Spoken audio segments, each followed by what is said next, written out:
Place to be Nation, welcome back to the one and only Place to Be podcast. I'm your host, Juster Eric, with you live here in the PTBN studios. Joining me as always is my Mr. PIC, Scott Criscullo. Scottathan, how are you? Al, how are you, everyone? Welcome to episode 648 of the longest running episodic motherfucking gold standard. Some would say too many. What's that? What'd you say? Too many? Nothing. No, 52. just roll on. Nothing. You could have retired any time. This isn't Russia. Is it Russia? This isn't Russia. Anyway, good to have you with us, everyone. And we're here for a wonderful evening of wrestling in a wonderful city that everyone was just at. One we were just in. Yeah. So WrestleMania weekend was great as always. We were all together, you, I, and our guests. So we'll bring you in a moment here, unless you're watching a video, you've already seen it. And I mentioned that because this podcast is simulcast on both audio and video. Audio on the Place to Be Nation Wrestling Podcast Network, of course, is our original home where we've been all these years, all 648 episodes, plus a lot of other great content. And then also on the North-South Connection YouTube channel. This is simulcast on Mondays as well, every other Monday. A lot of good content there. WrestleMania, we had so much stuff. If you're new to this, you haven't seen it, Ryan Gray and myself counted down every WrestleMania match ever, 402 to number one. They're all 60 seconds or less, every single one. And they're on YouTube Shorts, they're on TikTok and Facebook and Instagram. And of course, just because WrestleMania is over doesn't mean the content's going to end. All of our great shows that we have on North-South Connection and the PTB Network will continue to run and keep you occupied in the months to come as you get over the WrestleMania hangover, which we all very much have for sure here tonight. But we're with you in spirit and maybe physically as well. All right, so you can see the names on the screen if you're watching on YouTube. Of course, only can mean one man is our guest, and that is not the Tool Man. He is our producer of the North-South Connection, producer extraordinaire, the man behind the logos, the man behind the ideas and the StreamYards and the videos and the layouts, and of course, Mr. Tim Taylor. How are you, my friend? I'm good. As soon as you started saying everything I do, I got very tired all of a sudden. And I don't know why, but I'm good. It's good to be back. I think this is the first time I've been here on the video version of the gold standard. So I'm very happy to have gotten the nod one more time. And of course, you are the full-time producer of No Holds Barred as well every Saturday here on the North-South Connection. So helping out me and Aaron. He is graphically and technologically challenged, so you pretty much help carry the load for me on that show, which I appreciate. Jump in my backpack, boys. You never know what may appear on his walls as well, so check that out every Saturday. All right, our new format here, if you haven't checked us out in a while, we took a break from the old Vintage Vault format. We're here in Macon Towns. And what we do is we bring a guest in. We ask that guest to pick a town and a match that is special to them for some specific reason. Once they reveal that town, we go through some history, the week that was in wrestling, the week that was in pop culture, and then we talk about the town itself, and then we live watch the match as a group. So we're going to do all that here tonight, so stay with us. Promise it'll be a fun ride. And Mr. Taylor, what is the town you picked for us? Well, I would have loved to have picked many a town, but we were just there in the city of brotherly love. So I figured, why not go back to where we just were, and let's set up Philadelphia, Pennsylvania. It's a good choice. It was perfect for this weekend. It all timed out wonderfully to have you here. Of course, you are Philadelphia adjacent. Yes. But not all of us can pick Hampton. We know that. So I know. He beat me to it. He did, crazy enough. All right, so why did you pick Philly besides just being there? Is there any other special personal reasons, or is it really just because we were there and you thought it'd be perfect for this weekend? I think that's exactly what it is. It's like there's so much history that's caked in and baked into Philadelphia wrestling. So as much as it is fun to talk about the present, in order to appreciate the present a little more, you have to acknowledge its past. And the match I picked for us tonight is kind of foreshadowing of what we just watched at WrestleMania, right? Especially for night one. So I'm very excited to get through this and watch this. It's a couple of my all-time favorites, Lock Horns. Okay, well, the show is going to be Halloween Havoc 1989. We'll save the match for a little bit here. So that means we're in the week of October 23rd, 89 to October 29th, 89. Scott, why don't you take us back to that week and tell us what was going on in the live wrestling world, the house shows, TV shows. What else did we have going on during this week? All right. Well, It was a very busy day. Saturday. Obviously, yeah, it was a Saturday. I was surprised that this was a Saturday pay-per-view. I thought it was I know, right? So obviously there was no Crockett because they were all in Philly. So another full, and just like 2 weeks ago, JR, when we had Sean on, 4 shows on this Saturday. 4 shows. Okay. One of them you and I watched. I'll leave that one last. So our first show at the Civic Center in Glens Falls, New York. Yes, we'll be in Duggan Country. So here's the card. It's a matinee. So, in fact, both these cards are matinees. These first 2 are matinees. Tito Santana defeated Al Perez. The Brooklyn Brawler took on Question Mark. It's probably a local jobber. Maybe Ronnie it was Bertie Lomax again, like 2 years ago. Bertie Lomax, that's right. Bertie Lomax or Don Driggers from the other. Oh God! For those that haven't watched it, check out the show 2 weeks ago, the past episode with me, JR, and Sean Kidd, as we were trying to go through these dreadful shows from July of '87. Ronnie Garvin and Greg Valentine, because in '89 that feud was heating up and actually had some great house show matches. Sam Houston took on Bad News Brown. Your World Tag Team Champions, Demolition, took on the Brainbusters at the end of their run. Dusty Rhodes took on the Big Boss Man. And the Hot Rod, Rowdy Roddy Piper, took on Rick Rude. That was probably the main event. Not a bad little show in Glens Falls. Started off a little slow, but picked up at the end there. Second show, JR, is right in yours and my backyard. It was a matinee. It was the Civic Center in Springfield, Massachusetts. I have a note here. It says the scheduled main Generation X. That's right. Absolutely. I think that's the only thing ever there. Sure. Well, it's probably some Raws and stuff, I'm assuming. Oh, yeah. But it's definitely the only pay-per-view there. Definitely the only pay-per-view there. The scheduled main event went on first, as many of the wrestlers were not yet at the arena because their plane from Detroit was not scheduled to arrive until 1:50. The matinee was originally set for 1, but was pushed back to 2:30. The early matches were stalled out to kill time and to allow the rest of the talent to arrive. The scheduled Jake Roberts versus Ted DiBiase bout never took place. So there you go. I guess Jake was back already, right? From the legal troubles. That was like earlier, I think, in the spring and summer. Yeah, I think so too. This match was 23 minutes. The Macho Man, Randy Savage, at this point, he was probably Macho King, and Jim Duggan. Sherry continued to use the loaded purse. That match is 23 minutes. So all these matches went long. Oh my God, I feel bad for these people. The Bushwhackers defeated the Powers of Pain via DQ in 2010. That is like a Coliseum special. Like that's one of those they hype up on like Coliseum fan favorites. Tim from Hershey picks Bushwhackers to take on the Powers of Pain or the Bolsheviks, whatever. Oh my God. Are you ready for this? This match was a 20-minute draw. Nikolai Volkov and Jose Luis Rivera. Oh no. Wow. That fucking plane. I bet you that match was supposed to be like 4 minutes. It ended up being 20 minutes. Jose Luis Rivera. Mr. Perfect pinned Jimmy Snuka in about 17 minutes. Bret Hart fought Tim Horner to a no contest when the match was stopped after Horner sustained an injury and collapsed 4 minutes into the bout. Hercules pinned Akeem, a main event anywhere. That's definitely a Coliseum video match. Oh, yeah, totally. And in the main event, your Intercontinental Champion, the Ultimate Warrior, defeated Dino Bravo by countout. It's a rough card in Springfield. Yeah, that would be definitely young Justin from West Warwick chooses Hercules versus Akeem. Totally.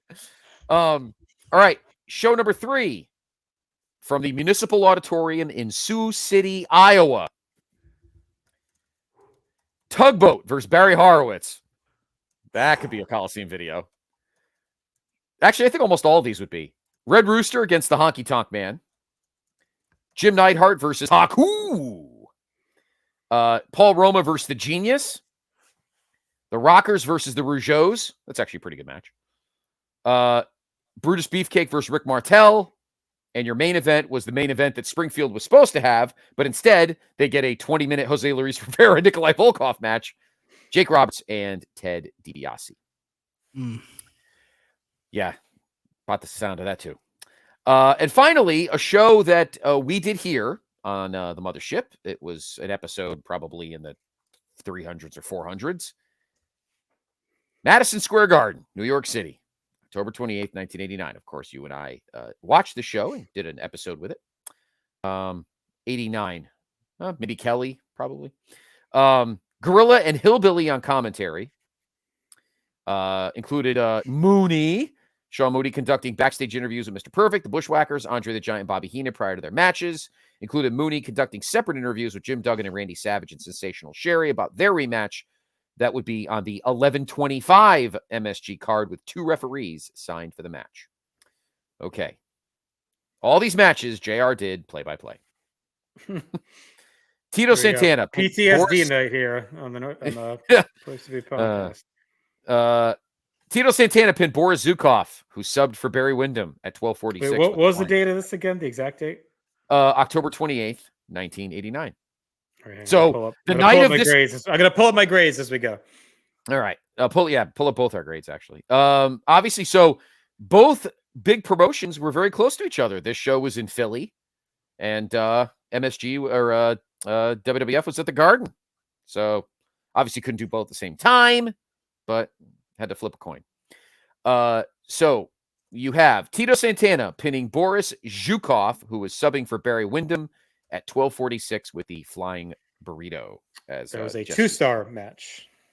Okay. Al Perez pinned Conquistador #1, Jose Luis Rivera, at 10:15. 1-star match. A spinning crucifix powerbomb. It was Al Perez's MSG debut. Garbage. Bret Hart fought Dino Bravo to a 20-minute draw. Ugh. At 18:22, a minute 2.5 on that one. 2.5. Brooklyn Brawler pinned Jose Luis Rivera, subbing for Tim Horner at 7:34. So yes, I remember this show. Tim Horner died on the earlier card, so apparently we had to replace him. So half a star for this gem. Yeah, we had Jose Luis Rivera was a whopping 0 for 3 on this day in wrestling history.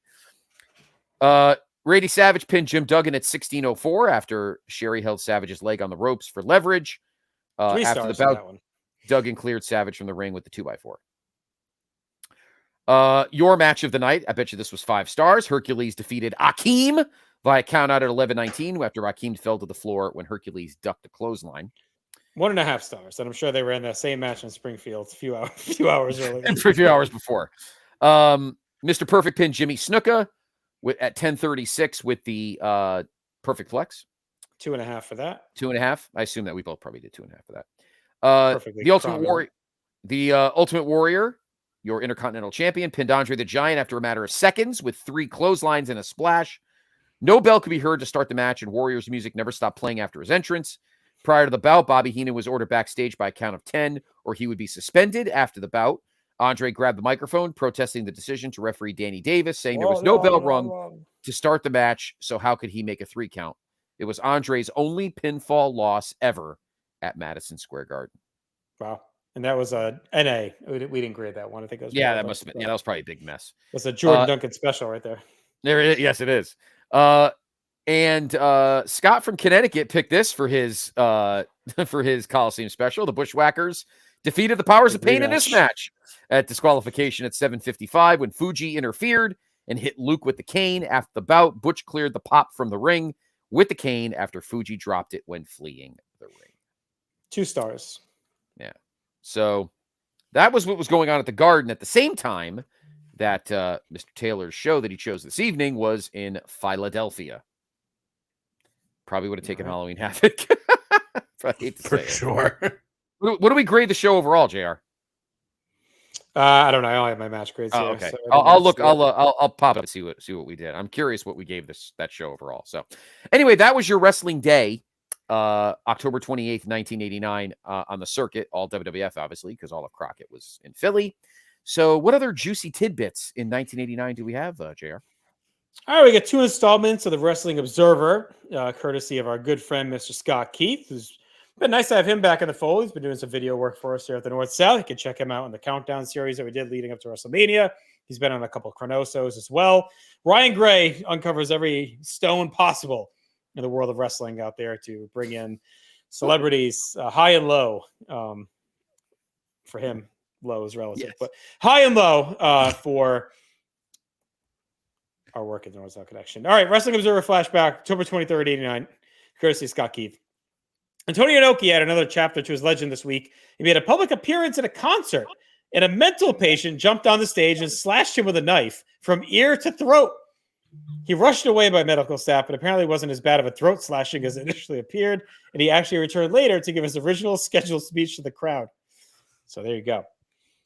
Dave's review here of Saturday night's main event that happened this past weekend. Randy Savage defeated Jimmy Snuka. Savage did his usual stellar job carrying the dead weight to something decent, 2.5 stars. Hulk Hogan beat Ted DiBiase to retain the title at 8 minutes after Zeus's interference backfired. They're actively trying to erase the pinfall loss at SummerSlam. Dave warns those of you who order the show to purge the results of the main event from your mind before Vince does it for you. Decent match. Hogan was slow and lethargic, 2 stars.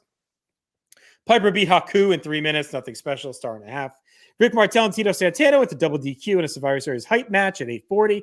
Both teams got involved for a schmoz. This was pretty great for a TV match, the closest thing we got to a pay-per-view blow-off of Strikeforce. Tito wore the tights for another 3 years anyway, 3.5 stars. Bushwhackers beat the Rougeaus. Biggest high spot of the match was the Rougeaus lip-syncing their entrance music, 0.5 star.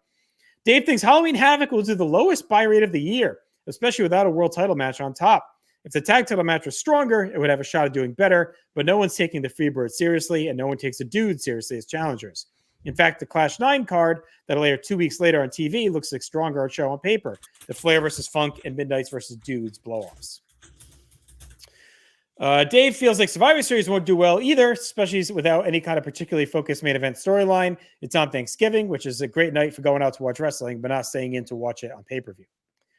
The 3rd annual King of the Ring stunk up Providence this week as Tito Santana won after Barry Windham no-showed what was likely his tournament to win.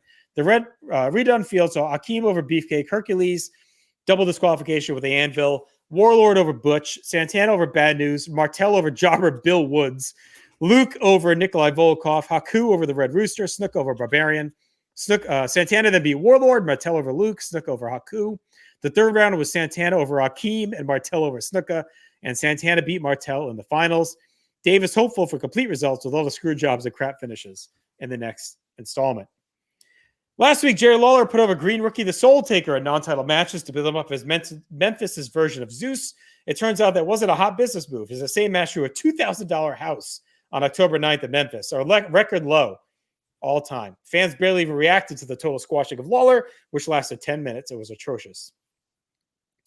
Memphis is running all kinds of special promotions to get kids back to the shows, promising special sections where you can bring as many kids as you want for free with no booze or salty language, which will result to immediate ejection. We'd be in trouble for our group, for sure. PG era Memphis. Anyway, Dave explains the kids used to pack Mid-South in the early 80s when Lawler the Rock and Rolls were hot, but now they moved up to the major leagues or just moved past wrestling altogether. The Punisher won his first The Punisher won his first title in the USWA, taking advantage of our boy Eric Embry, Scott. And this was, I actually meant to bring this up in our last episode because this is a pretty infamous angle. I remember this all throughout PWI covering it intensively. Eric Embry was blinded by ammonia to win the Texas title by forfeit.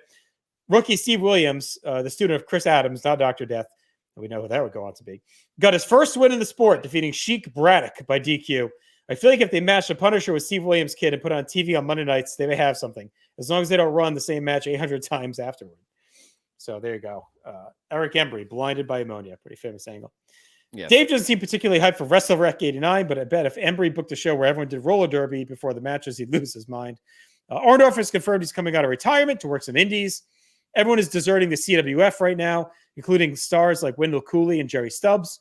After Ron Fuller and David Woods broke up was the end of the promotion. WWF is having trouble selling tickets to the next Saturday's main event. The main event is Hogan versus Genius. Bob Orton is working house shows as a sub for Hillbilly Jim. He'll be interviewing for a job in Kansas, which of course will go nowhere. TV tapings outside that have WWF signs saying if you bring in banners that interfere with our equipment or say derogatory things, we'll reserve the right to confiscate them. People are gaming the system by wearing obvious NWA t-shirts to WWF tapings, so WWF will give out free shirts to the people in the first few rows. Pretty smart.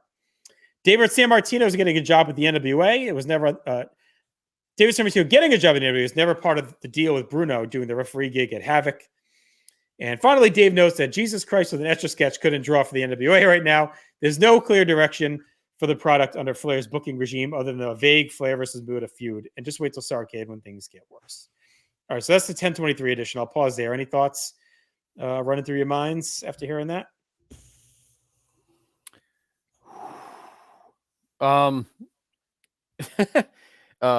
Yeah, I mean, 89. It's funny because everybody loves 89 as a year in wrestling, but I don't know why Keith didn't like the booking for. I mean, I understand Flair wasn't the best, but I mean, Muta, Sting was being elevated. I mean, I don't know. I didn't think it was that big a deal. I do remember the Eric Embry angle though. That was pretty wild. So I looked up just quickly. That house show. I don't know when it aired. I saw when we taped it. Tim Slomka was our guest for that show. Savage Duggan was the match of the night. Rivera Brawler, the Cousin Junior Award. Remember that? The Cousin Junior Award. Warrior won the Andre the Giant Award. Brooklyn Brawler won the Bolshevik Award. The best moment was when Warrior pinned Andre. The Warlord Award. I think that was the most juiced, right? Yeah. You and I picked Hercules. Tim picked Warrior. The Rooster Award for, I'm assuming that was for best hair. Worst I think hair. that was. Worst hair. You worst hair. You and I had Brawler, and Tim had Snuka.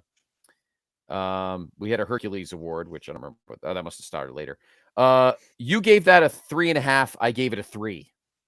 So after hearing the card, now I remember why. Pretty rough.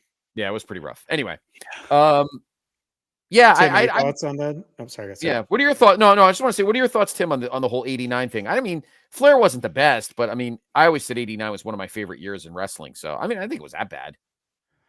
Right. I think it's something that actually probably got smiled on more as time went on.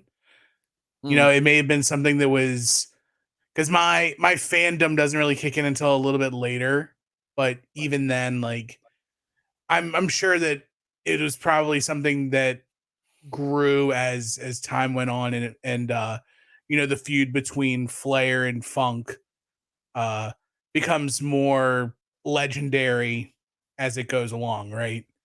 I mean, also, like, Crockett at the time, they're coming off the heels of Flair Steamboat, which is hard to top anyways. Mm-hmm. And so you're transitioning that into something new.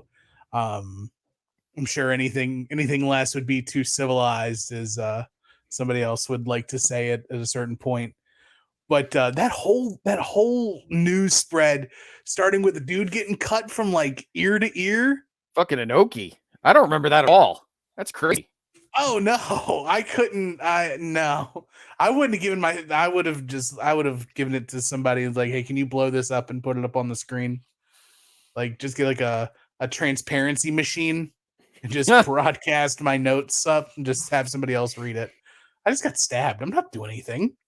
That's crazy. All right, let's go to the next week, October 30th. And of course, it's the big week in history. And Scott, I'm sure you're going to touch on this in the pop culture corner. Mm-hmm. A major occurrence in the United States happened that derailed a major sporting event. Tim, do you recall? I do think so. I know you know, Tim. Scott. Okay. Is this the earthquake during the World Series? Yes, that is correct. Yep. San Francisco earthquake postponed the World Series, billions of dollars of damage, but more importantly, it meant Dave Meltzer temporarily lost his usual telegraph service, or however he was getting info in 1989, putting these things on a template. So it's going to be a slow news week from old Uncle Dave. And as a result, the World Series game that was postponed got moved head-to-head with Halloween Havoc. So I'm sure that affected the buy rate as well. Yep. Extortion trial for Leah Maivia began this week in Hawaii. Basically, defendants are telling completely different stories, claiming the voice the police have on tape, where Maivia's associate basically calls and threatens to kill the defendant and his family if they don't pay $5,000 to get out of promoting on the island, is forgery. Meanwhile, Maivia is continuing on with her PR campaign to save her image, promoting a show where the proceeds go to fight drug abuse on the island. And Scott says, I feel like Kerry Von Erich should be involved in the storyline. The LA Coliseum is still the leading candidate for WrestleMania 6, but don't count out Toronto yet. For those like myself anxiously awaiting the Roller Games news, here you go. The company that bankrolls syndication for the new Roller Games show has already filed bankruptcy. Dave goes into a discussion on the problems of the NWA. 1 year into his new World Championship Wrestling company, Ted Turner's losing millions. Dave runs down 4 options: either stay the course, cut the losses, go back to regional, or throw a shitload of money and go head-to-head with WWF once and for all. We all know Richard eventually proved to be the most successful, but Ric Flair has no direction or goal as a booker right now, and they need a change. An update on Antonio Inoki. After he was stabbed a lot worse than the pro Inoki media was trying to pass off, he suffered a deep 6-centimeter long gash on his neck, lost 2,000 cc of blood, and was ordered home for a month to recover. It's insane. That is insane. Atsushi Onita's wacky new FMW promotion appears to be a hit. He's now lured Tarzan Goto and Dick Murdoch to the circus and drew sellout crowds this week. Gimmicks like Boat People Joe, Monkey Magic Wakita, and the Sambo Kid. You know what's not a success? The Blackhearts gimmick in Stampede. They've now fired both guys playing the role, and they're looking for new ones to be under the mask. And these are the tag team champions. Afonseca running a card in Philly in opposition to WF coming up with the main event of themselves against, Big John Studd versus Junkyard Dog. So how about that in October of 89? I'll take that in October of 84. I don't know about October of 89. Ooh, that's awful. Oof. Dr. Jonathan Holliday went to the police and snitched out Jerry Morrow and Dynamite Kid as the guys who beat him to a pulp in the dressing room. Man, if you made a handbook of everything you could do wrong to ensure a career in our sport, Holliday could write the forward. Angel Acevedo is the new booker in Puerto Rico. He's a former Cuban assassin. So apparently all the Stampede guys are abandoning ship. Akira Maeda is the last person to put together a fight with Mike Tyson. He'll have to get in line behind Bam Bam Bigelow. TBS has ordered a stop to all blood on NWA, be it TV, pay-per-view, or house shows. Dave talks about how TBS is sending someone to do a piece on Friar Tormenta, the priest who wrestles in Mexico to fund an orphanage. And of course, as you know, that would actually end up being a movie. Nacho Libre. Nacho. Referee Joey Morello was in a car accident that ruptured his spleen. This poor bastard. His first car accident ruptured his spleen. He's in critical condition. He would survive that one. Sadly, not the next one. Barry Windham was mysteriously pulled from booking sheets for 2 straight weeks with no explanation. Coca Beware was fired during the European tour after getting into a fight at a bar. That story is actually in Bret Hart's book. It's a fact. The Rockers were also fired on the tour, but rehired the next day. And finally, apparently, some obscure law in the books in England where you can't stage a wrestling match between 2 people from non-Commonwealth countries. So WF had to book a bunch of British indie geeks to grease the commission. There you go. That's it for the Dave Meltzer notes for this week. Any final thoughts? I didn't know that British wrestling politics was so extreme. I just thought that was all in Japan. Greasing the skids. Greasing them up. Greasing them up. It's like it's the British version of Sweet Bruce Pritchard taking the fire marshal and having him take a walk and show him the lay of the land, and maybe we're gonna do something stupid. Who knows? It's like, you got 12 working bums in England. Bring them in. We'll split them up. That's what it comes down to. I'll tell you this: the one thing I wish we would need someone to cover here. We need someone to pick Memphis, and we need to watch this Eric Embry ammonia match. I think that's high on my list now. I got to track down the right person. If you're watching this and you want to do that match, let me know, because Eric Embry in this feud was definitely missing his vision, and he probably missed it much. Just like Janet Jackson will be missing you much. As Miss You Much is the #1 song in the nation this week in 1989. Bracelet to Scott Criscolo's Vintage Pop Culture Corner. Thank you, JR. We are in, of course, the weekend of October 28th, 1989. Janet's Miss You Much. Miss You Much. Great song, actually. This is actually pretty good. This is a pretty good top 10. At number 2, Sowing the Seeds of Love by Tears for Fears. Great song. On the seeds of love. Sowing the seeds. Number 3 from the movie Pretty Woman. Roxette, Listen to Your Heart. Number 4, New Kids on the Block, NKOTB. No, not that one. Cover Girl. Not that one. Cover Girl. Tim, rank me all the top Roxette songs in order. Top 3. Really have 3? Hit me on the next one. Scott, top 3 Roxette songs. Listen to Your Heart. Go. Come on. Listen to Your Heart. Joyride. Joyride. And what was the third one? Come on. Listen to Your Heart. You can do it. There's a third big song. Actually, there's 2 more. There's 3 more. She has a lot. Roxette. Don't look it up. Joyride. I'm looking it up. Look it up. All right. Anyway, Look it at up. number 5, All right, it's Joyride. And hang on, I had it right here. All right, here we go. The Look is a great song. Oh, she got the look. She got. I remember that. Yep. Dangerous is a great song. Oh, it is a good song. Little bit dangerous. Yes. And Listen to Your Heart is a really good song. So there you go. Yes, no, all great songs. I forgot about Joyride. I mean, I like Dangerous. Dangerous is actually a really good. Dangerous. It Must Have Been Love. Listen to Your Heart and The Look. I mean, that's 4 big ones right there. Oh, maybe Must Have Been Love was Pretty Woman. Maybe they were both Pretty Woman. Oh, you know what? Must Have Been Love. No. That's Pretty Woman. Listen to Your Heart's Look Sharp on the album. Yeah, but yeah, right. Pretty Woman album was Must Have Been Love. You're right. At number 5, from an awesome album that came out in 1989, Love in an Elevator by Aerosmith from Pump. Wow, another great album that came out in 1989, Dr. Feelgood by Motley Crue from Dr. Feelgood. It's No Crime by Babyface at number 7. Bust a Move by Young MC at number 8.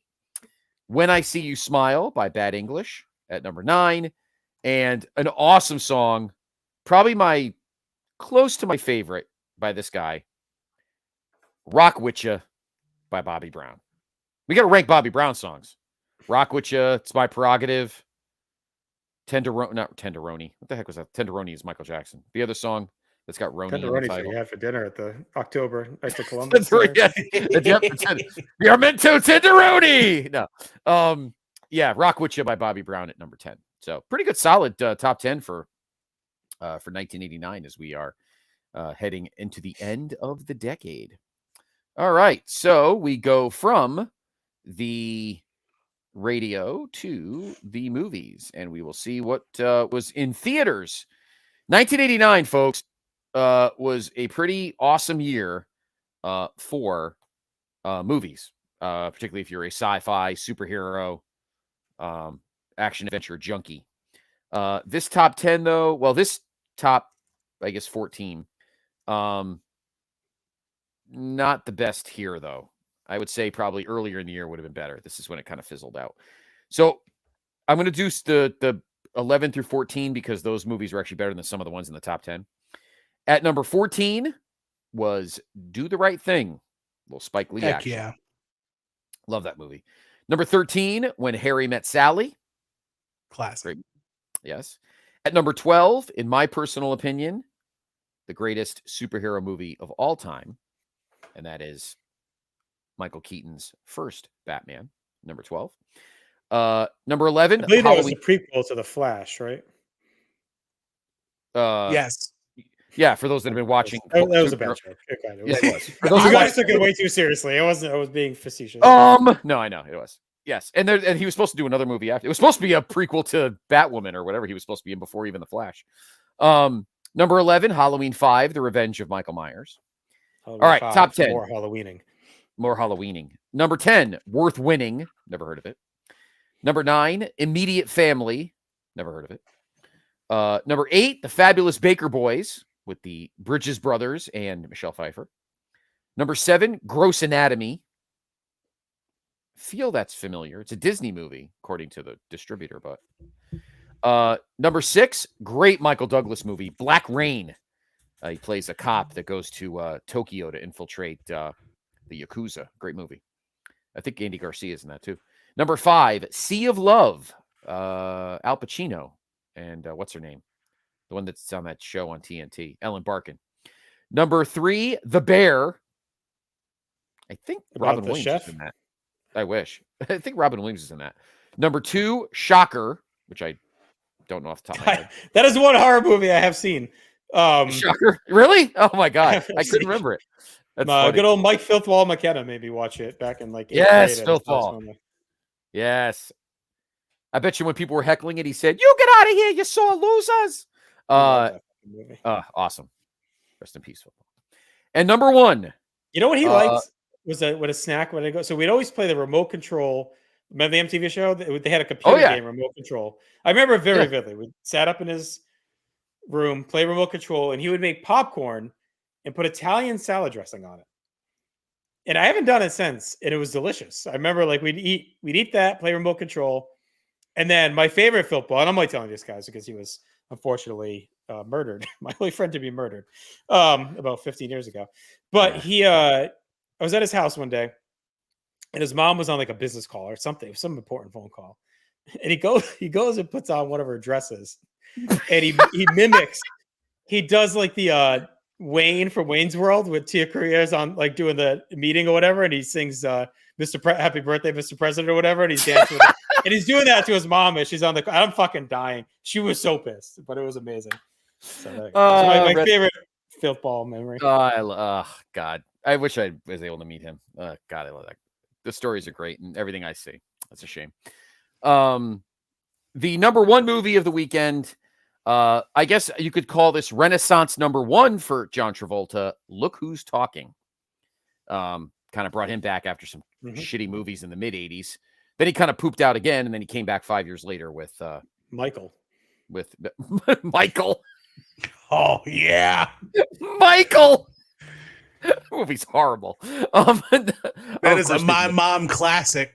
That's a mom Mount Rushmore right there. The other one I think of is Phenomenon. That's the other John Travolta movie I think of when I think of Michael. It's the same kind of movie. Of course, I'm speaking of Pulp Fiction. Anyway, so there were your movies for 1989 in the fall. Not great. I wish we did a. Tim, you should have picked a match from like May. It would have been a much better list of movies.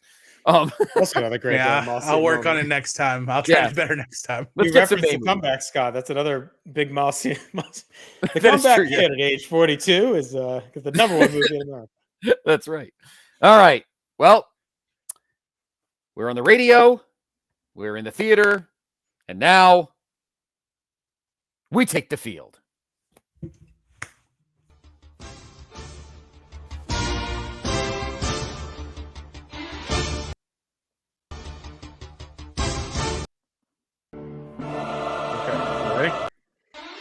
Yep. All right. There we go. So, all right. Well, here's our Tim, standings. You are the lucky one. As all right. Here's our standings. So we've done this 3 times so far in this reboot, and I am down by 1. Chad and I tied the first episode at 9, and then I lost to Jordan. I tied with Steve Riddle 10-10, and lost to Jordan 8-7. So it is 26-25. All right. So we are in week 8 of the 1989 NFL season. Your defending world champions are the San Francisco 49ers. All right. So we begin.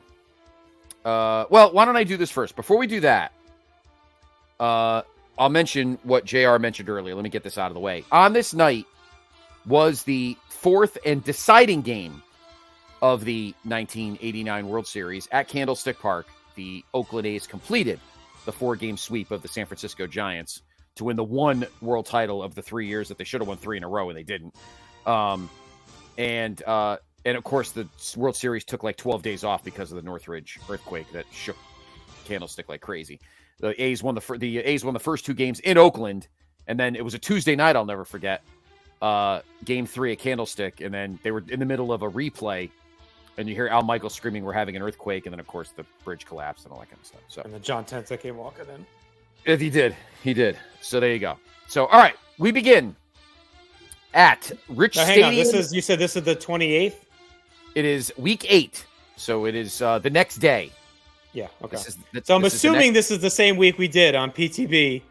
Yeah. Back on July 15th of 2019.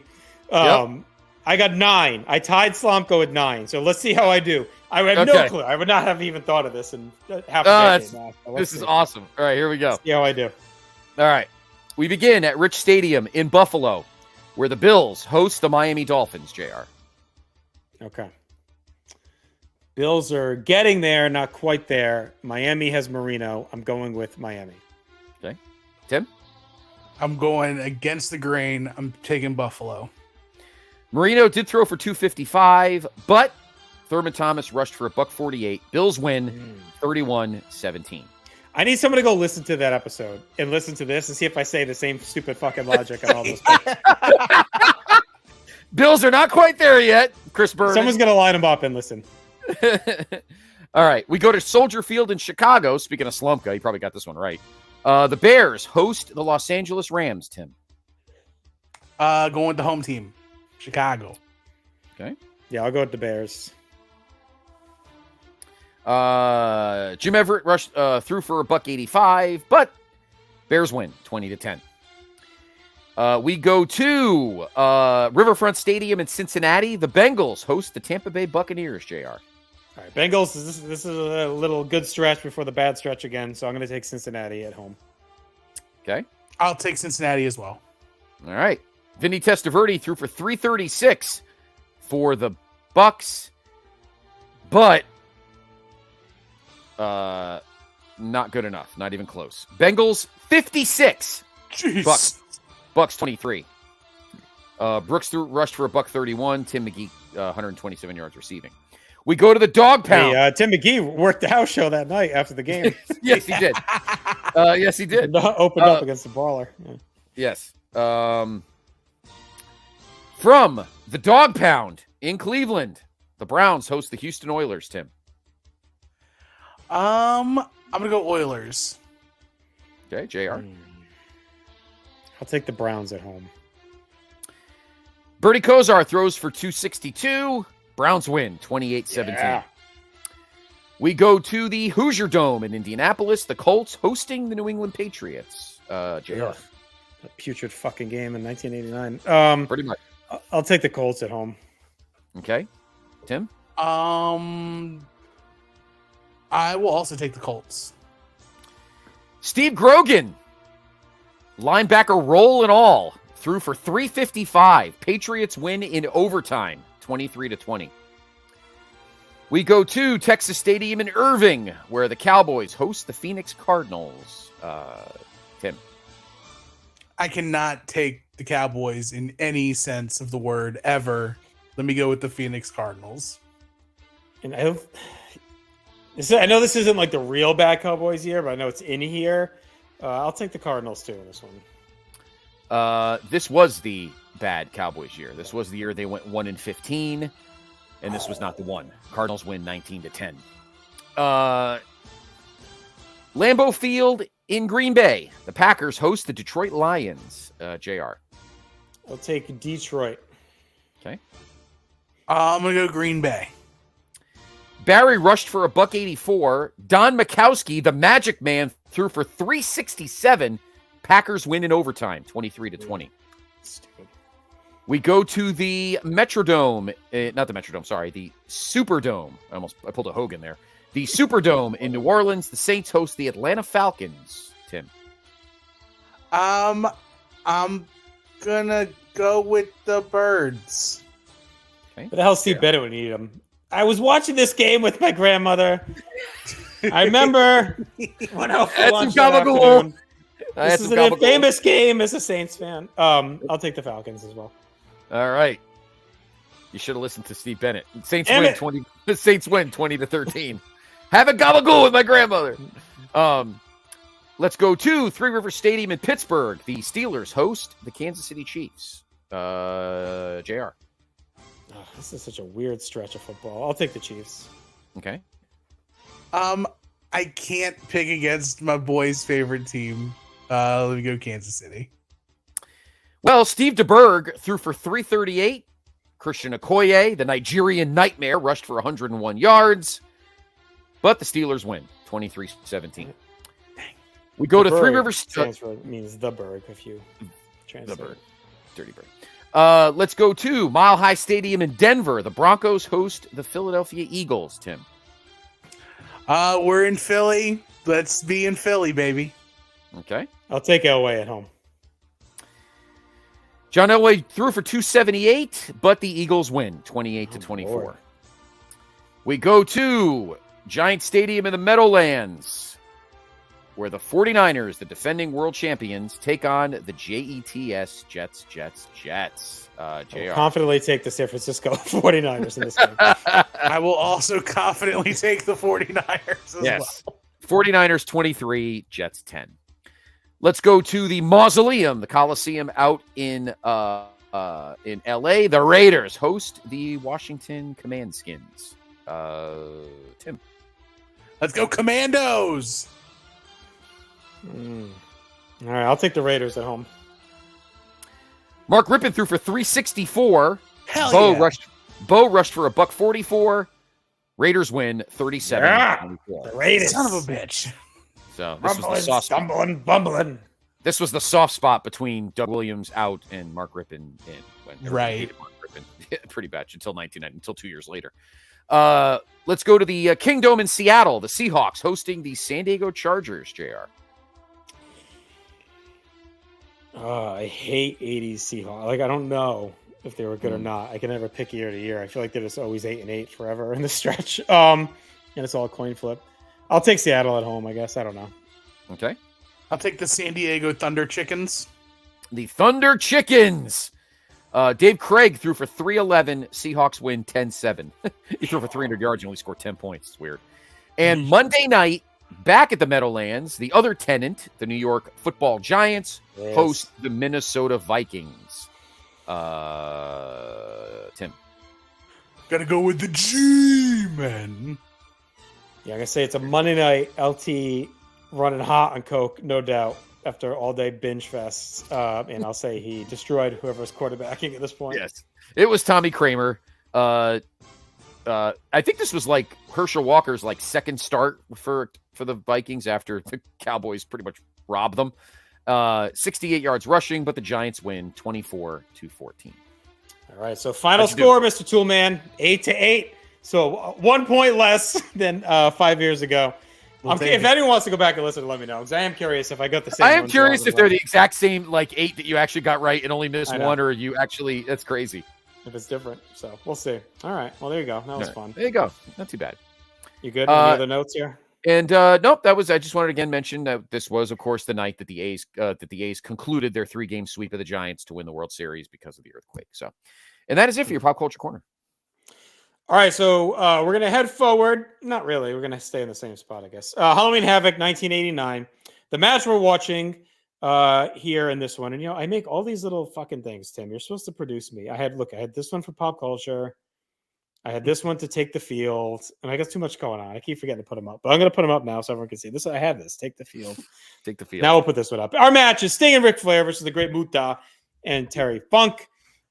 We do have some notes from our buddy Steve Riddle about wrestling in Philly and this match, but I say we start because the whole thing is about a half hour. So why don't we get going, and then we can kind of talk through these notes as we're going through the intro here. So we're all paused up on the clock at 2:20:30. Halloween Havoc 1989. We're gonna get started in 3, 2, 1, play. All right. So as the cage lowers, we're gonna, like I said, courtesy of Steve Riddle, read through some notes here. Philadelphia is one of Dirty's primary stops. Of course, they'd run monthly shows at the Spectrum. NWA ran regular shows at the Civic Center. And to date, before this year's WrestleMania, there's been 16 pay-per-views. I'm sorry, actually, including this year's WrestleMania, there's been 16 pay-per-views in Philly, Mr. Toolman. Would you like to take a stab at any of these? Sheesh. Well, obviously, WrestleMania 15 is in Philly. Yeah. There's a Royal Rumble in Philly, famously. That's the Roman Reigns one. That is Rumble. There's actually Rock? 3 Rumbles. There's 3 Rumbles in Philly. Okay. That's 2015 you're referencing, though, yes. Yes. Yeah, I'm trying to think of other. There's a Slamboree in Philly? Well, these are WWE pay-per-views. We'll get to those in a minute. Okay. Yeah, I'm running into a literal brick wall. All right, Scott. Well, obviously the first one is SummerSlam 1990. The one that, of course, Fritz von Erich famously watched at Iron Claw. Yep, that's right. Live in the afternoon. Yes. Yes. On Thanksgiving. As Muta puts out a fire with the mist. Sorry. I love the Halloween decorations around the cage. It's pretty cool. Yeah, it is. And have caught fire because of the electrification of the top of the cage. I'm going to say, one of the most infamously awful pay-per-views ever, the 1995 King of the Ring. That's a I'm glad fire. I forgot that. Thank you. A show that Greg Diener and I did on Wrestle Tracks, In Your House Mind Games. I do remember that. Yes. You said WrestleMania 15. That's 5 so far. Counting this year. Six. That's 6 counting 15. Yeah. Unforgiven 2000. Yep. I do remember that. 7. That was when Austin came back. The redacted Rumble of 2004. Yep. that we don't talk about anymore. The other Rumble I was at with you, 2018. Yep. I got left behind. Yep, that's 9. That's right. You got left. It's you left behind in the bathroom. I mean, there's worse places to get left behind, but still, it didn't feel good. Yeah. It's only got left 9. Behind. There's a Survivor Series. 2006. 2006. Okay. That's the CM Punk one where he gets the big pop. Yeah. Oh yeah. That's right. Punk, DX, and the Hardys. Mm-hmm. That's right. The Marks team. I'll read the rest. A show that you and I just watched. Mm-hmm. Night of Champions 09. Yep. There's a Money in the Bank too, because we almost went. 2013. We almost went. That's right. Oh God. And probably one of the Battleground 2017. That's right. Extreme Rules 2019. Extreme Rules 2022. And then a very infamous pay-per-view took place in Philadelphia before the world shut down. Elimination Chamber 2020. Right. Pretty much on the doorstep of COVID. It was like one of the last things that happened. It was. Yeah. That was early March, I believe. It's like the weekend before everything shut down. Right. Takeover Philly 2018, of course, was a great show. That's got Gargano and Almas. And then this year's Stand and Deliver. 3 pay-per-views for WCW. Halloween Havoc 89, Halloween Havoc 92, and Slamboree 1994. Like you mentioned, Tim. It was also the home, of course, of ECW. Started as Tri-State Wrestling in 89, then Eastern Championship Wrestling in 92, before becoming Extreme Championship Wrestling in 94. Home of many pay-per-views and big shows for ECW, including Barely Legal 97. 6 Ring of Honor Supercards have taken there. 4 Impact pay-per-views. Lockdown 09, Bound for Glory 11. A Night You Can't Miss 2019, and Multiverse United 2 in 2023. Numerous events for Evolve. A lot of TV shows. Following this, the Great American Bash, Ric Flair and Terry Funk continued their feud as did Sting and Muta. TV title got held up due to a controversial ending to their match between them. On August 5th, Funk and Muta attacked Sting after a tag match, with Flair making the save. At a house show on 9/3, Muta defeated Sting in a no DQ match to become Undisputed TV champion. Then at Clash 8, Sting and Flair defeated Muta and Dick Slater by DQ. Muta, Slater, and Funk beat down Sting and Flair, and it's a very infamous moment where Funk tried to suffocate Flair with a plastic bag. On September 16th, Jim Herd announced that Funk had been fined $100,000 and suspended indefinitely for the suffocation. A week later, Flair petitioned to have Funk's suspension lifted so he could get revenge on him. And a week after that, it was announced that Flair had paid the fine to get Funk's suspension lifted. It was announced that Bruno Sammartino would guest referee the match, and it was revealed that it would take place inside the Thunderdome cage and could only end when either Anderson or Gary Hart threw in the towel to end things. Both teams got promos leading up to the show. So that's the entire build to this match that we're watching here in Philadelphia, Halloween Havoc 89. Yeah, the official gimmick name for Ole Anderson and Gary Hart are the designated Terminators. They are the only 2 people that could end the match, which, have Terminators now. We've got RoboCops coming. It's just everywhere for Jim Crockett Promotions. We needed a cop and a half to really close it out. Yes. We got a kindergarten cop. We can get a Turner and Hooch. Maybe we get the options are endless. We could get Michael. Yes, to fly down and just start dancing in the middle of the ring. Yeah, with the white suit. Michael with a white suit with the Bee Gees playing. Yeah, smash it all together. Uma Thurman. God, Sting and Muta just going at it. What a man. I like long-haired Muta had like special powers. When he cuts the hair, it's not as fun. See, Muta to me will always have special powers. So like my wrestling fandom is very much like traditional Christianity. I have 3 number 1 favorites. And so that never at one time is one supersede the Godhead, so to speak. But 2 of my 3 are in this match, and that's the Great Muta and Sting. The third is The Undertaker. But of course, with what we just witnessed at WrestleMania this past Saturday, with the dream team of Rock and Roman versus Cody and Seth, having Flair and Sting team up against J-Tex, it's very much similar with all of that's taking place. I've always loved the pairing of Terry Funk and Muta too. Gary Hart seems like the only person that's crazy enough to tame the Pearl of the Orient, and of course the sole proprietor of the Double Cross Ranch. And when you look at how Starrcade plays out with the mini tournament thing, like they had 2 ready-made blow-offs right here. Like it's crazy to me that they didn't run Flair, Funk, and Sting Muta to co-headline Starrcade. It's right in front of them. I don't think Funk even makes it to Starrcade, but it's crazy that those aren't the 2 big matches at that show. And it's not even like they built something else hot. They just did the stupid round robin, which was like right. If you listen to the February episode of Through the Looking Glass, Dave Hall and I, we did some of our long form. We were originally going to do a Brock episode, but we blew that off based on news.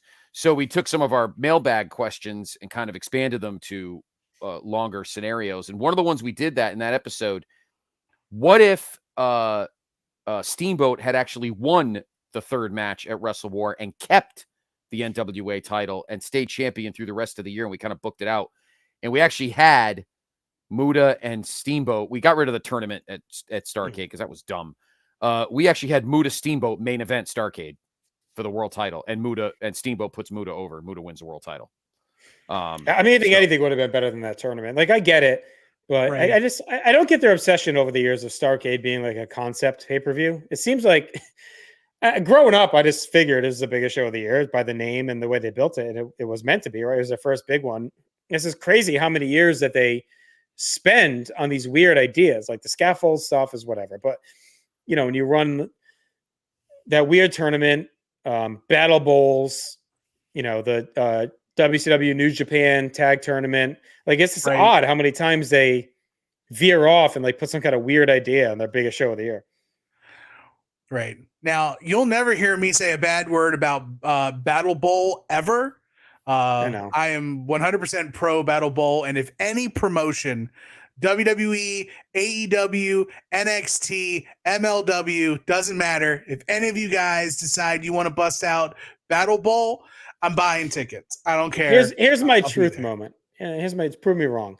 Battle Bowl is wrestling history's biggest dichotomy. It has the coolest name and the coolest concept. Yes. And it's like awesome. But it never fucking worked. Like maybe the first one was cool. Battle Bowl 93 to me is like the most boring freaking pay-per-view I've ever watched. The Slamboree 96 Battle Bowl is atrocious. And 91, 92 Starrcade, fine, but even then it's like, it's just, as a kid I was mind blown by it. I was obsessed with the idea of it. But like watching them back, I'm like, it's like King of the Ring for WWF. It should be like the coolest, awesomest thing they ever do. And like most King of the Rings suck. And like I don't know what it is and why it doesn't work in Construct, but to me, Battle Bowl is the same thing. Right. So my first real like seminal wrestling memory is Starrcade 92 with Great Muta being in Battle Bowl, having the one-on-one match with Masahiro Chono for the big gold belt, losing to Chono, and then Muta winning at the end of the night and winning Battle Bowl. Spoiler alert, 32-year-old show we're talking about here, but still, like that was what set Muta head and shoulders above it for me as a fan. It's kind of like my feel good. There's like everybody has like that one food that like nobody else likes, but for you it's like the comfort food. That's Starrcade 92 for me. Yeah, I mean, it's just I don't know. Yeah, just but Battle Bowl 93 is terrible. I will say that. Right. I will give you that for sure. But I love it. Like the worst pizza is better than the best anything else. Yeah, that's right. We all have anything it, with right? Battle Bowl. But talking about Through the Looking Glass, I'm curious how that Steamboat booking would have impacted this match. Because now I'm as I'm watching this, I'm just removing Sting and the dream team of Ric Flair and Ricky Steamboat versus J-Tex. That's crazy. Yeah, I have to go back. I have to check my notes, but everyone, check out the episode. Actually, we did a great WrestleMania episode this month, which you could check out. We rebooked some fun stuff. But yeah, we did a whole kind of where Steamboat stayed champion. We bobbed and weaved some title matches for him. I don't remember what we did. We might have kept this match and had Steamboat against somebody else, I think. But then eventually we did something in November, and then I forgot how it went, but check the episode out. And we ended up getting Muta and Steamboat at Starrcade with I mean, who wouldn't want that? Duh. With right. And Muta and Steamboat puts him over. So I guess the one match you could probably flirt with on this card is rebooking Luger and Flying Brian for the US title. It's a great match though. It is a great match. Like I borderline almost picked it for this this podcast, but I could not turn away from Sting and Great Muta, and of course, can't discredit the Funker, the Nature Boy, and Bruno.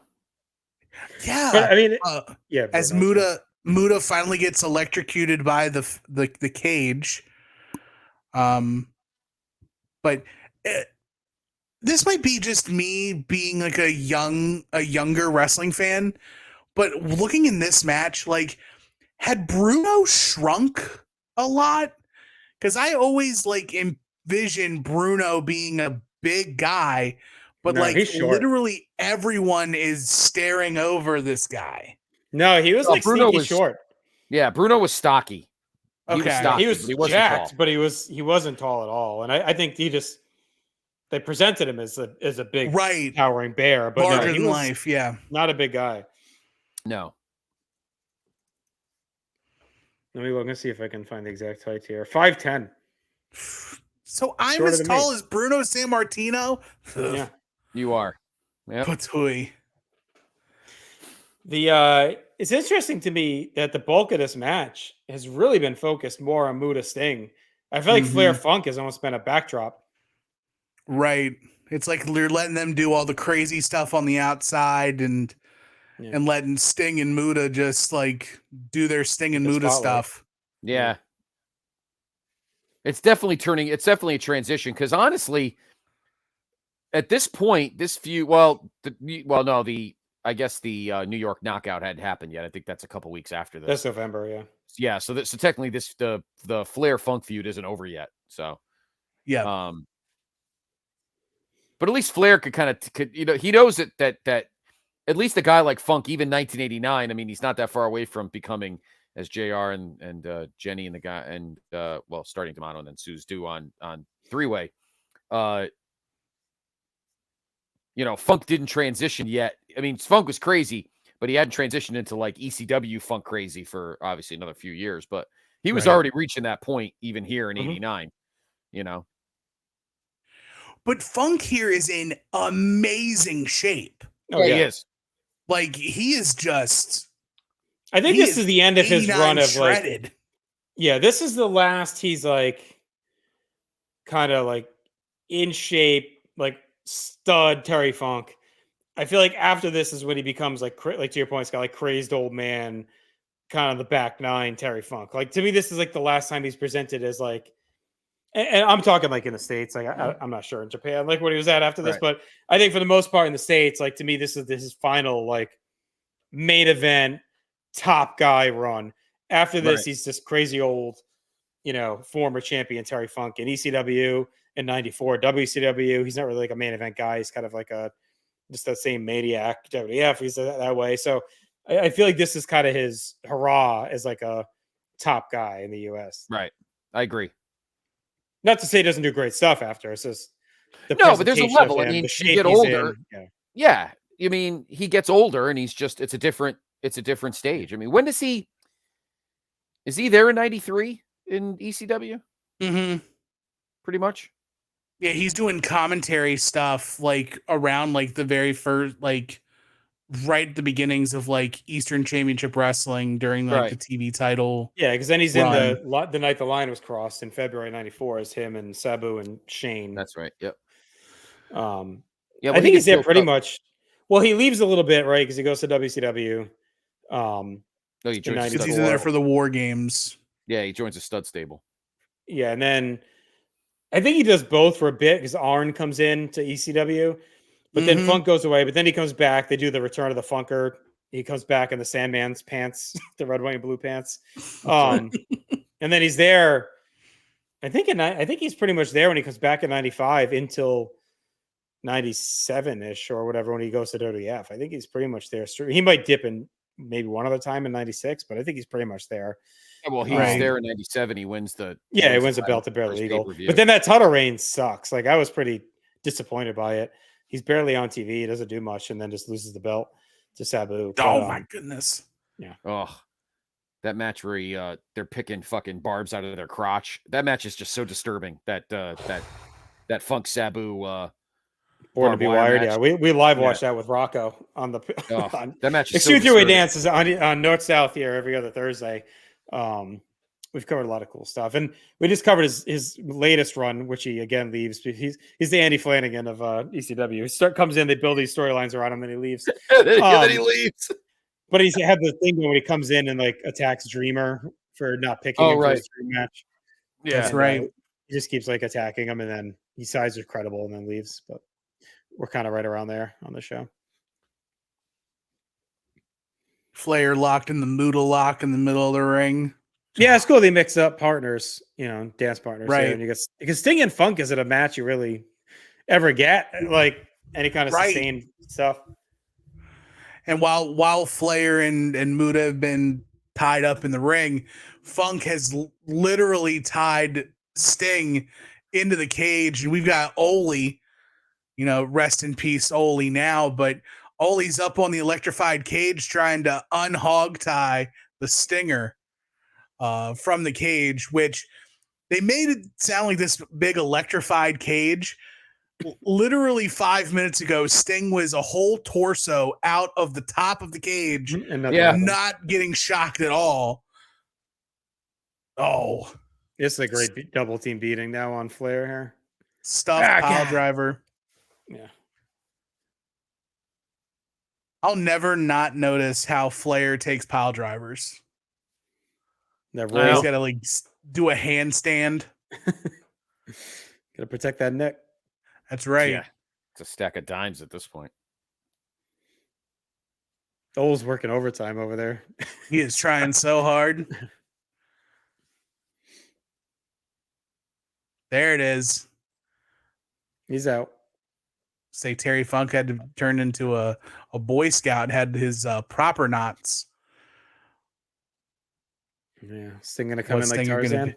Oh no, okay. I don't know if he was gonna swing in on the rope. Yeah, Stinger, let's go, baby. Philly crowd loving it. God, Sting's so great. This pay-per-view is also the infamous dynamic dudes getting booed the fuck out of the arena, isn't it? Yeah, it is. Philly just proving their point once again that they don't take no gruff from nothing. Nope, even in the late 80s, before their reputation really preceded but they become Shane's home years later, It's funny.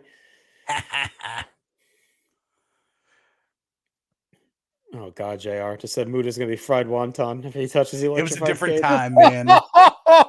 It's a different time. Oh, God. Just let it go. That's how God. Good thing him and Jesse weren't really together in like the late 80s. Like by the time they get together in 93, 92, the culture's changing a little bit. They still get some shit in, but the two of them are real bad in the 80s. Well, I mean, obviously the worst Jesse is what's that? The Science Main Event. What is this? Roots? That one? Yeah, the Hercules. When he calls Hercules Kunta Kinte or something stupid like it. Something ridiculous. It was something ridiculous. fried wonton. Oh, Flair's put all the work on this knee. Shape. I agree with you, yeah. Tim. Like Muta with the long hair, it has just this like extra level of badassery, For sure. Well, he's like shredded here too. They all are. I mean, everyone talks about WWF being on the gas, like in the late '80s. I mean, like I don't know if these guys what they were doing, well, but they're all pretty fucking shredded. Well, the funny thing is, JR, the difference is in WWF, all the shredded guys are fucking like Warlord Barbarian. These guys are more lean. All the guys, they're all like 250, but they got like 1% body fat, but they're not they're all like ridiculously fucking shredded. ripped. Yeah, I mean Luger. When Flair's like the fattest guy in the ring, that tells you something. Like tells you how shredded they all are. And like Luger, they just laugh off, Bruno moves around like a video game referee. Like he kind of goes forward and back to the side. The AI is not quite clicking with Bruno. I know. He's also got a very old Italian man outfit on. He really does. I don't know if he's about to referee a match or come out to greet the tables at his pizzeria. Or here you go. I'm gonna throw the old Italian get together. We're going to a time. That was old Italian people word for like a party. We got a time at Uncle Guido's. We got a time, yeah. Yep. Yeah, he definitely looks like the owner of the longest standing pizza shop in the town that he just recently handed over to his son. Who's going to bomb it? He looks like the inspiration for like Mario and Mike Tyson's Punch Out is the referee. Yes. Glass Joe. He's been pretty innocuous as the ref, though. Yeah, there's the finish. Gary Hart tries to get himself injected into the match. Ole hits him with a right hand of God, and Gary Hart coughs up the towel and throws it onto Bruno, therefore terminating the match. Here, we're going to close out with another 1994 movie reference. Ole, after this, headed over to play the role of Chet Steadman in Rookie of the Year. Oh, gosh. Oh, yeah. Actually played by Gary Busey, but I mean, great match. I think it holds up for sure. The crowd atmosphere is awesome. And again, like to me, this feels like such a natural springboard to Starrcade, but I guess they used the Clash as a blow off instead. So whatever. But it felt like this should have been end of year, Flair Funk final showdown, and then Sting Muta final showdown would have been a great way to close that out. Yeah. But this is awesome, Tim. Thanks for picking this one. This is a really good one. Of course. It's different for sure. Yeah. And it closes out this huge Philadelphia weekend. What better timing could it have been for us here on the show to close out Philly weekend with Havoc 89? So, all right. Like I said earlier, you can check out everything at Place to Be Nation Wrestling Network and on North South Connection, both video and audio. Check out Not the Tool Man, Tim Taylor, on a lot of stuff on North South Connection, both behind and in front of the scenes. And Scott, of course, the purveyor of the PlayStation Wrestling Network. A lot of great content there as well. Scott will be back in 2 weeks. Going to load up the bus, head on to another town, and then a new guest as well, of course. So be sure to subscribe. I want to thank you for all the support here, of course, across all of our shows. And we'll be back in 2 weeks. Take care. Talk to you then.